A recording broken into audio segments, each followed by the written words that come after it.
Hey Waffle Gang, I do hope you're well. My name is Mark and today we're checking out some more Reddit stories, and if you do love a Reddit story, why not consider hitting that like, subscribe, maybe that notification bell too, and let's crack on with today's first story. Much love guys. Now today's first story comes from Temporary Try 737, and it says, am I the arsehole here for telling my husband Happy Father's Day today because it felt like I was doing it all alone today? And there is a couple of trigger warnings on this story of domestic and physical abuse. So if you do want to skip the story, please feel free to do so. Timestamps are always down in the description and along the timeline below. Thank you. It starts, this morning I woke up early to order myself coffee so he could take our son to pick it up and surprise me. Then they went to the grocery store and thoughtfully picked out my favorite breakfast and came home. My husband made half of the breakfast and then asked me to make the other half. No problem. He acknowledged that he was asking me to do the work and still taking credit for the benefit of our kids' experience and memories. It was no problem until he went upstairs to go to the bathroom. And after 45 minutes, I walked upstairs to check on him and he was asleep in our bed. He slept the entire afternoon. Later that day, I was doing the absolute mountain of dishes, my third load for the day, and that's another story, and he asked me to make a grocery list. I asked if he could please make the list because I'm in the middle of doing the dishes, and further tried to coax him by using Mother's Day in a playful way. I really didn't want to drop what I was doing to look in the fridge he was already standing right in front of, to tell him what we needed for dinner. He knows what the ingredients are. He could easily look for himself, but he insisted I help him. I was super frustrated, so I took a deep breath, washed and dried my hands, and then opened the fridge and started telling him what we need. He could sense my frustration and called me on it. I explained that I was really hoping he could make a list himself just this once because I was in the middle of doing the dishes. I explained that when I make a grocery list, I just look at what we have and write down what we don't have. And I didn't understand why he needed my help.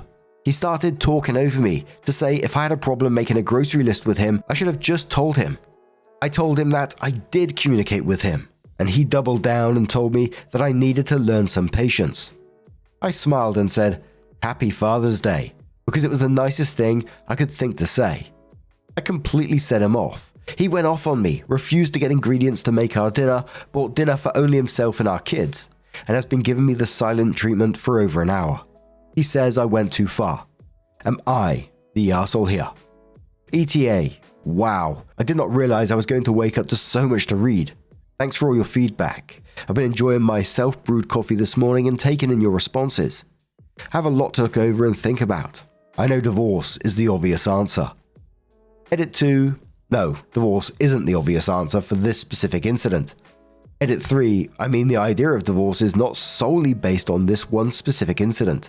Several people commented thinking everyone is jumping to divorce based on this one situation.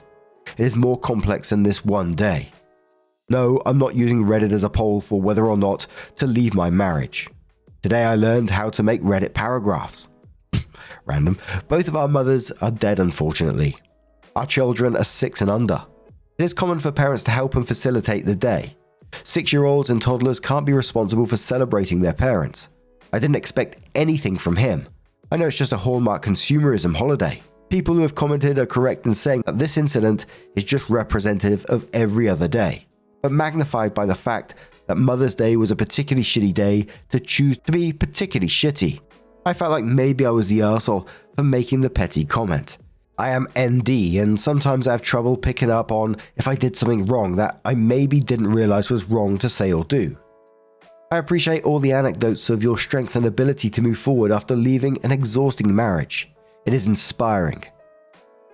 Edit answering your questions. Since Sunday, I've not lifted a single finger for baby Sinclair, my internal nickname for him, unless it directly impacts our kids. Every time he requests my help or to do something for him that he can do himself, I just use my absolute sweetest voice to let him know he doesn't need my help and I believe in his ability to complete the task himself. Then I smile and walk away. The third time I did this, he said I was making him uneasy. I could not help but to lol, which made him announce that he felt more uneasy. I know it wasn't kind, but I calmly told him he's a pathetic human. I told him I'm sorry it has to be me, but someone in his life needs to tell him to grow the fuck up. I told him I care about him, and I love him, but I will not tolerate being treated with disrespect even one more day. He said I'm abusive. The actual audacity. I spared the divorce conversation, for safety and because I said many times before I want to leave and financially it isn't possible right now. Side note, I tried to leave last year because he was making me feel unsafe and his behavior was erratic. I went to the emergency room in a mental breakdown and told them about the abuse, which they noted in detail on my file. They asked about any plans to escape and I told them I had it covered and answered their questions about my plan. I'd been planning for our escape for a year leading up to this. They told me they had to document the reported abuse in my file. I asked them to check my chart to make sure it is not tied to his account. They looked at it in front of me and said they made sure he wasn't on my emergency contacts or attached to my chart in any way. But then guess who got an email with my chart notes detailing his abuse and my exit plan before I even got home? I had to cool things down to start over with a new plan that I kept entirely to myself. At this point though, he knew I had saved up money to leave, so most of my savings was depleted within a couple of months. I eventually left with our kids with far less savings, and it didn't take long for me to realize I could not sustain the cost of my original bills, still in my name, and new bills in addition to legal assistance and the overall cost of starting over. Our leaving caused him to spiral, and he went back to therapy. Soon after, we started to dip our toes into visiting each other, mostly because I didn't want to leave our kids with him. We stuck to outdoor public activities as a family. He's always been able to wear me down and talk me out of a divorce, and this ended up no differently. Even though I'm not an anomaly, I felt ashamed and like a complete failure for going back. Surprisingly, he never changed. /sarcasm. End of side note. Anyway, back to present day. I began to grey rock to throw off his cycle of attempting to rope me back into the argument from the other day. I've calmly listened to him gush over his love for our family and how much he loves and appreciates me and thinks I'm an amazing mum. He says he loves me, but all I hear in my head is his voice screaming, "Fucking bitch" at me. It all sounds so obviously disingenuous. I told him his words mean literally nothing while his behavior is the same. It's like saying waffles have legs. It sounds unbelievable, and if I don't see it with my own eyes, I'm not believing it. I told him regardless of if the end we stay together or not, we need to go back to therapy as a duo and separately. I told him he needs to take steps today to move forward with therapy and treating his mental health appropriately. He agreed, but no evidence of walking waffles yet. I'm surprised at my ability to completely refuse to do anything he can do himself. I'm more surprised that he's actually doing the task himself. I've tried this before and he ultimately bullies me into doing the task. Not this time. He keeps complaining about his results in ways that are so juvenile and manipulative, always leaving the impression that if I had just done it for him, it would have been done correctly. I just smile and tell him he did a good job with the task. And tell him it sounds like he needs more practice and eventually it will become second nature. I'm feeling his attempts to make me miserable, but it's rolling right off of me, at least for now. I cannot express how much I appreciate the support and validation here. I appreciate the married people who have shared what their day was like on Sunday and every day as a healthy couple. For those of you who have asked why I'm taken to the internet with this in the first place, I've been isolated from my circle for so long, my relationships no longer exist. I've limited family, period, and no family nearby. My mum is dead, my dad sucks, my siblings mostly suck. I have no friends. I work virtually and don't have friendships with my co-workers because we rarely socialize and have opportunities to bond. I don't have opportunities to interact with adults very often. Isn't that the beauty of the internet? Despite my logical brain, years of gaslighting along with my neurodivergence have made it sometimes feel impossible to trust my own judgment. If you're offended by me posting this and have taken the time to voice your disgust for me and my post, I just want to let you know I've processed your complaints and directed them to the correct department. Thank you for your feedback. So sometime later, Opie comes in with her first update and says, a lot has happened since my original post.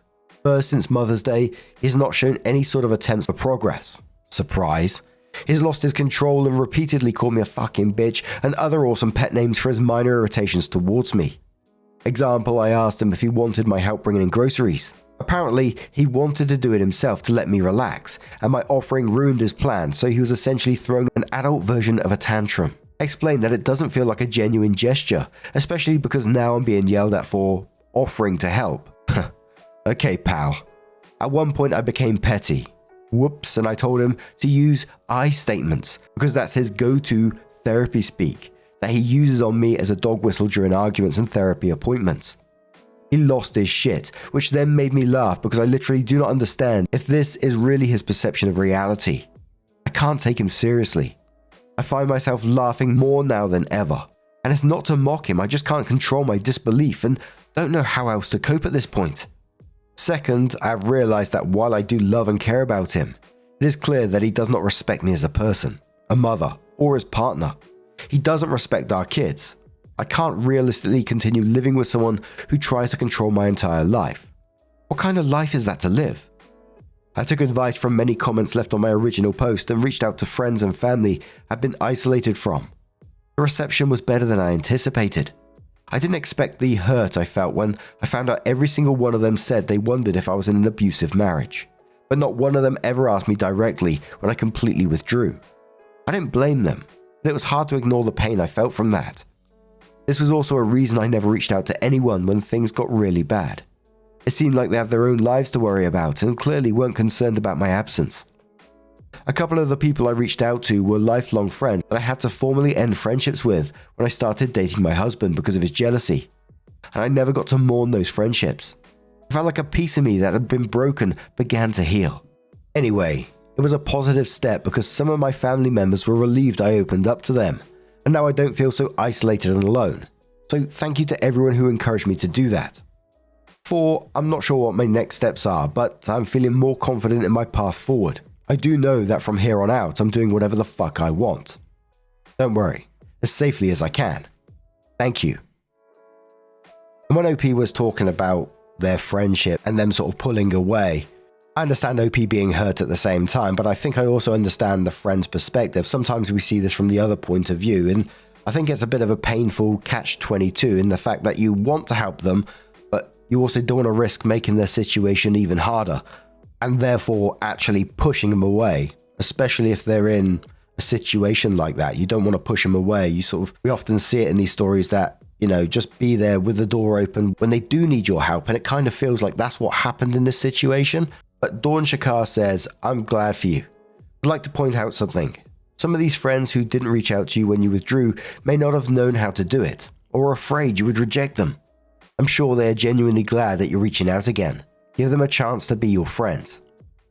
Commenter replied saying, sorry, but I'm sick of people like OP pretending like they would have taken it well or even directly if friends had actually asked that. OP responded saying, I'm not pretending I would have taken it well. I even said I don't blame them. I understand from their perspective it would have been extremely tricky. I understand that I'm the one who drifted away from them. I understand. I can see a situation logically and feel pain at the same time. Edit. I think the pain I felt had nothing to do with my friends and family and everything to do with the fact that I felt like I was crazy for so long. I thought everyone thought he was a great person. My pain was partly disappointment in myself for not seeing what everyone else saw. Haunting Look says, I had a question from your last post. Did the hospital on purpose send him your file notes? Can you sue? OP said they specifically informed me he was not attached to my chart. But they did not remove him, and instead he got my after-visit summary sent right to his email after the visit, which contained all of the details. And I think on the back of that, either way, that OP needs to report that when they, get a chance to do so. Obviously, they got a lot on their plate right now because that's insanely dangerous what happened there. But OP comes in one more time and says 246 days ago. I posted asking, am I the arsehole here for telling my husband Happy Father's Day today because it felt like I was doing it all alone today. I knew I was in an abusive marriage, but I was stuck. I continued to be stuck until it escalated beyond return. I wanted to update to show how things can escalate. The very next month after my original post, he pushed me down backwards on the stairs. The month after that, he started threatening his life if I didn't stay with him. The month after that, he started looking into buying a gun. The month after that, he was physically extremely violent to me in front of our kids and emotionally violent towards them.